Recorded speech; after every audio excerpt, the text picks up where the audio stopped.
صهبا مطلبی هستم، آهنگساز و نوازنده تار، ستار و شورانگیز، ساکن کالیفرنیای جنوبی.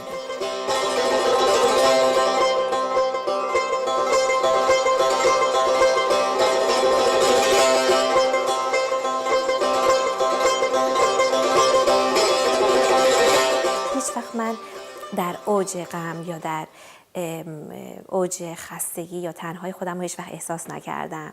در نتیجه بهش میگیم امید.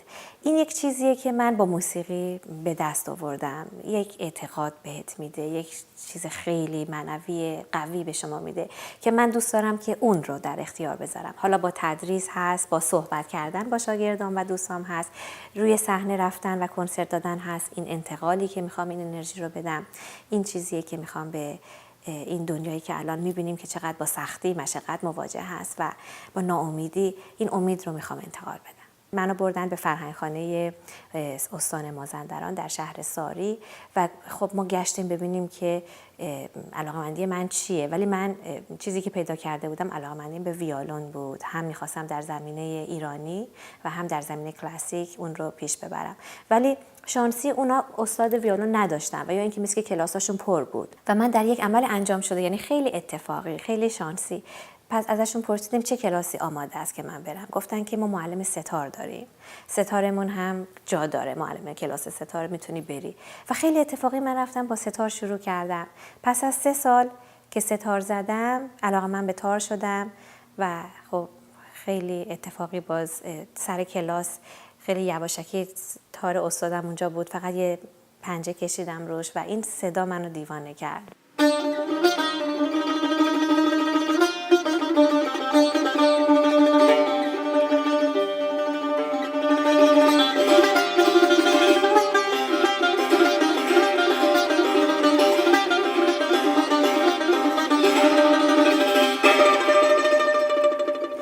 اومدن ساری آقای علیزاده یک روز و گفتن که بچه‌های کلاس تار و ستار یه اجرای کوتاهی داشته باشن. منم خیلی در شرایط مثلا سن 12-13 ساله بودم و دیگه دیوار راست رو من مثلا میگرفتم بالا میرفتم، انقدر که انرژتیک و اصلا اون روز مثلا حتی میخواستم از زیر این جریان در برم، ولی به اصرار پدر مادرم گفتن نه، یه استاد بزرگ به نام آقای حسین علیزاده اومدن و میخوان که مثلا این بچه‌ها رو ببینن به این شکل. و من قبول کردم و رفتم و مرغ سحر رو زدم، به علاوه اینکه یه سری چیزها هم در بینش اضافه کرده بودم. و بعد سپس آقای علیزاده با آقای عزیزی صحبت کردن و بعد آقای عزیزی و آقای علیزاده هر دو با خانواده من صحبت کردن که این استعداد خاصی داره و میتونه بیاد تهران، هنرستان موسیقی زندگیش و راهش عوض میشه. و این اتفاق افتاد و من واقعا اینکه زندگیم و راهم تا به امروز به این شکل و اینجایی که الان هستم وجود داره برای منوط به اون اتفاق بود. در تهران متولد شدم. در یک خانواده بسیار فرهنگی بزرگ شدم. کسایی که واقعا دوست داشتن، علاقه من بودن که هم خودشون هم بچه‌هاشون در یک روند خیلی قشنگی از هنر و فرهنگ و ادبیات و همه جوره به پیش برن. از تهران به ساری مهاجرت کردم و اونجا یک دوره در طبیعت خیلی زیباش زندگی کردم که شاید خیلی از چیزهای خلاقیت‌های بعدیم رو از اون طبیعت و اون خاطرات دوران کودکیم دارم که در ساری و زیبایی‌های طبیعی اونجا رشد کردم. و بعدش دوباره برگشتم به تهران برای تحصیلاتم در هنرستان موسیقی. 4 سال تحصیل کردم. عضو ارکستر ملی شدم و کنسرت‌های خیلی زیادی در خارج از ایران دادم برای معرفی موسیقی ایرانی، مثل چین، مثل سوئیس، چند بار اروپا و جاهای مختلفش برای فستیوال‌های مختلف اروپا و حتی کشورهای عربی. و بعدش هم یک دوره خیلی کوتاهی 8 ماه، یعنی 2 تا سمستر در روسیه درس آهنگسازی خوندم. به ترکیه سفر کردم برای گرفتن ویزام برای آمدن به آمریکا. 6 ماهی که در ترکیه بودم به بررسی تفاوت‌ها و شباهت‌های موسیقی ایرانی و ترکیه به یک دانشگاه ارجیس یونیورسیتی رفتم و با پروفسوری که اونجا بودیم با هم یک سری مشترکات موسیقی ایران و ترکیه رو پیدا کردیم و همچنین ورکشاپ‌های خیلی زیادی برای دانشجویان ترکیه در دانشگاه‌های مختلفش، البته همراه با مترجم میرفتم و میذاشتم و موسیقی ایرانی رو معرفی میکردم. و بعدش هم که به آمریکا آمدم تحصیل موسیقی بین الملل رو کردم، 4 سال درس خوندم و همکاری‌های خیلی گسترده‌ای با اساتید هندی و آفریقایی و موسیقی جاوه و بالی داشتم که منجر شد به یک سری کنسرت‌های خیلی جالب و جذاب برای دانشگاه کل آرتس که درس خوندم. و بعدش هم فعالیت‌های خودم رو در روند آهنگسازی چه برای ارکستر موسیقی سنتی ایرانی و برای تار ادامه دادم و کنسرت‌های مختلف و تدریس. یکی یه روز من گفتش که تو یه هدیه‌ای داری. شاید اون هدیه هست. حالا مثلا اون هدیه‌ای که یک جوری ما نمیدونیم به چه انرژی وصلش کنیم چون خیلی پیچیده است، فلسفیه. ولی شاید این باشه که یک اسمشو بذاریم شانس. حالا این شانس به اینقدر معنی عامی شاید نباشه، سرنوشت. شاید مثلا یه جوری دیگه بخوایم تعبیرش کنیم یک نعمت، یک انرژی که از یک جای دیگه‌ای داره مثلا به من میرسه و این واقعا در تک تک زندگی من بود، مسائل زندگی من بوده. تابستون‌ها من هر 2 هفته یه بار کلاس آقای علیزاده شرکت می‌کردم. باید میشستم در اتوبوس و 6 ساعت 7 ساعت خب بیام تا تهران و بعد سازم همیشه ساز خودم باید می بود که میرفتم اجرا می‌کردم و تا اونجا من شاید از جهت وزنی نصف می‌شدم چون تمام این اتوبوس اگه میرفتن میومدن یا هر چیزی حتما باید مدت‌های طولانی نگاه کنن که یه خانومی ساز دستشه و خیلی خیلی این فشار بود. یعنی از جهت روحی بعداً می‌فهمیم که چقدر این فشاره که همه نگاه می‌کنن که من ساز دستمه.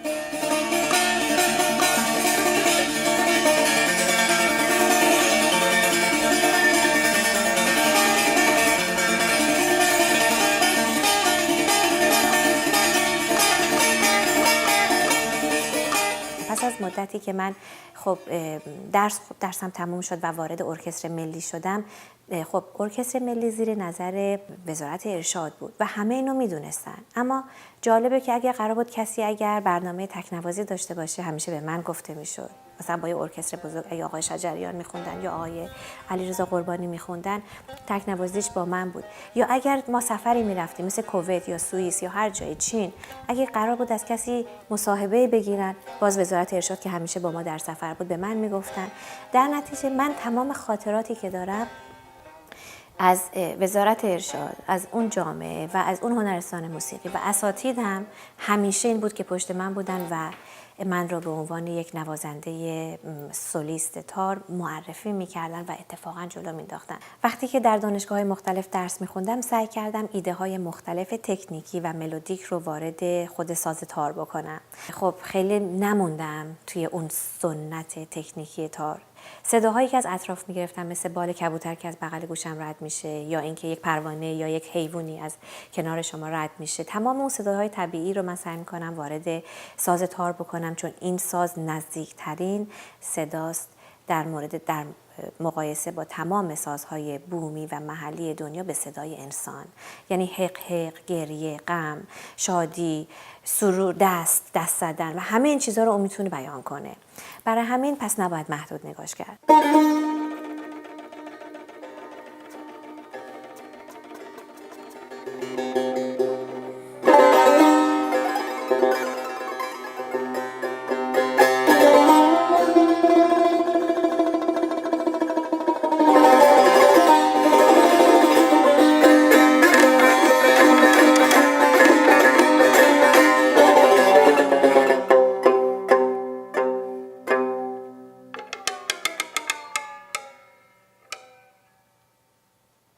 از خود ساز تار شروع کردم و بعد سعی کردم که تمام قطعات بیسیک و پایه‌ای و بعدش متوسطه و بعد عالی رو در یوتیوب به صورت رایگان در اختیار هم ایرانی هم غیر ایرانی با اینکه ساب تایتل داره زیرش، زیرنویس داره، من اینو قرار دادم و خب ساعت‌های طولانی ضبط کردم این قطعات رو، درس دادم، تکه تکه هاش جمله‌اشو گفتم و این رو که یک چیزی نزدیک به 200 پنجره در یوتیوب هست در اختیار کل دنیا گذاشتم و از اونجا خب من ساز تار رو میتونم پس به این شکل معرفی بکنم. در مورد موسیقی به صورت کلی موسیقی ایرانی رو بین المللی کردن سعی کردم که در مجامع غیر ایرانی بیشتر فعال باشم که حالا در سمینارهای مختلف، کنفرانس ها و فستیوال های مختلف سعی کردم که برنامه های خیلی زیادی داشته باشم، حالا یا به صورت تک نوازی یا به صورت گروه نوازی. 4 سال 5 سال پیش بود که تصمیم گرفتم که تدریس موسیقی ایرانی رو، تار و ستار و شورانگیز رو، اون چیزی که بلد بودم و همچنین تئوری و مقدار تاریخ موسیقی ایران رو بتونم آنلاین درس بدم که بتونم سطح بیشتری از افراد رو پوشش قرار بدم. برای همین شروع کردم از طریق اسکایپ با اطرافیان ارتباط برقرار کردن و تونستم خیلی شاگردان زیادی رو جذب کنم و اوایلش هم با قیمت‌های خیلی خیلی پایین که فقط بچه‌ها ببینن آیا خودشون رو میتونن اینطوری پیدا کنن پشت دوربین، اونا برای من ساز بزنن، من ایراداشون رو بگم و من بهشون درس بدم. و بعد از مدتی این شد یک روال عادی خیلی خیلی راحت کلاس من تقریبا الان میتونم بگم 3/4 بچه‌های کلاسم آنلاین هستن و 1/4 میان کلاس، اونم به خاطر اینکه نزدیک هستن میان کلاس، وگرنه اونا هم تجربیات آنلاین داشتن و راحت بودن. شاگردان خیلی اینترنشنالی پیدا کردم، بین‌المللی، و اینکه فقط ایرانی نبودن و اینا از بعضی از شاگردای ایرانی منم حتی بهتر شدن و بهتر میزنن. خیلی علاقه‌مندم.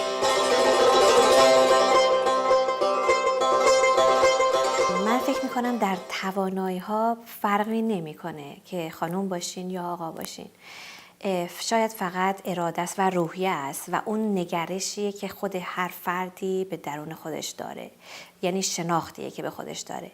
و حتی چیزهایی که متوجه شدم با گذر زمان که خب خودم من به این مسائل اجتماعی خیلی فکر کردم، تفاوت‌های بین خانم‌ها و آقایون یا حرکت‌هایی که میتونه بیشتر از طرف آقایون باشه یا از طرف خانم‌ها، به این نتیجه رسیدم که اتفاقاً در زمینه هنر علل خصوص به علت اینکه یک خانم خلاق هست، یعنی خالق هست و میتونه یک فرزندی رو در بدنش در بعد 9 ماه مثلا تغذیه کنه و پرورش بده و بعد مسئول تربیت و تعلیم در درجه اول خانم‌ها هستن، پس خلاقیت‌های بیشتری میتونه از طرف خانم‌ها باشه و یا توانایی‌های بیشتری هست که خانم‌ها میتونن متحمل بشن. در نتیجه برعکس فکر میکنم که چیزی که من فکر میکنم که خانم‌ها توانایی‌های بالاتری دارن، فقط عرصه‌های اجتماعی مختلف باید بهشون اون اجازه رو بده که خودشون بتونن اون بال و پر رو باز کنن.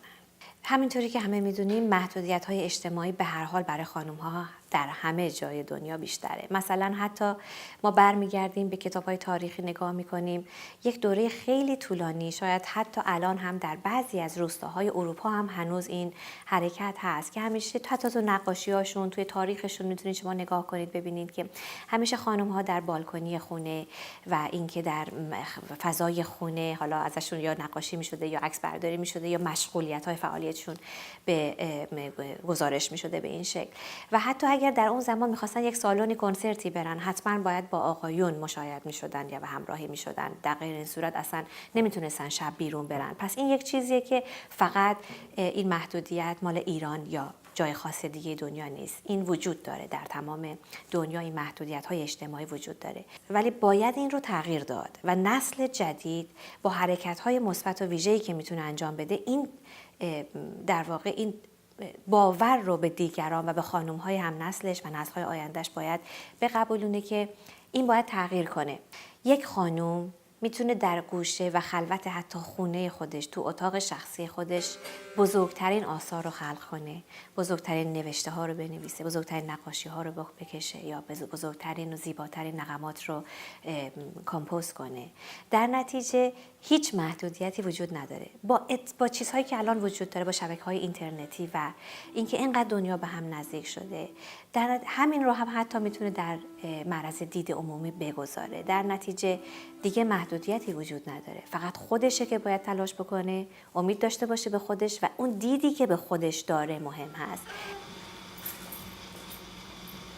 اول از خودم شروع میکنم که نقش مرد در زندگی من به چه شکل بوده، که خب پدرم بوده و همسرم خب خیلی باید حمایت کنن، باید درک کنن، حمایت کنن در شرایطی که ببینن اگر که مادر نیست مثلا در کنار بچه ها اون نقاط خالی رو پر کنن، در شرایطی که همسرش احتیاج به کمک و ساپورت و حمایت داره حمایت کنن و اینکه خب در یک زمانی هم که پدر مسئول یک خانم هست، یک دخترش هست، اون هم باید خیلی مواظب امور و شرایطش باشه تا بتونه اون دختر در اون اجتماع به اون حدی که دلش میخواد پیشرفت کنه. مثلا در ایران ما خب روشنفکری نداشتیم اینقدری که دختری از خانواده جدا بشه بره توی شهر دیگه تحصیل کنه. خب باید این دیگه به وجود بیاد و اینکه تمام دیدها، تمام آگاهی‌ها از قبل به اون دختر داده بشه تا بتونه کاملا خودش در اجتماع زنده نگه داره و سلامت نگه داره. من امیدوار هستم که بتونم این تاثیر رو به نسل جدید، نسل جوان خانم‌ها بذارم، علل خصوص در کشور خودمون.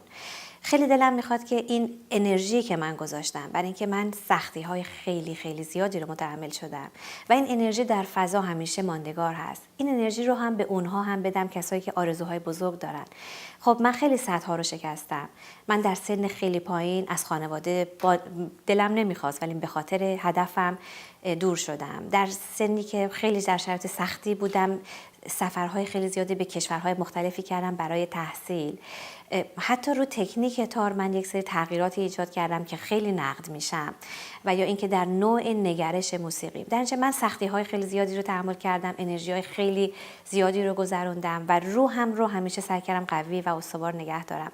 دلم میخواد که این تاثیر رو با این انرژی و این احساسم که همیشه شمع قلبم روشن هست به دیگران با امید انتقال بدم.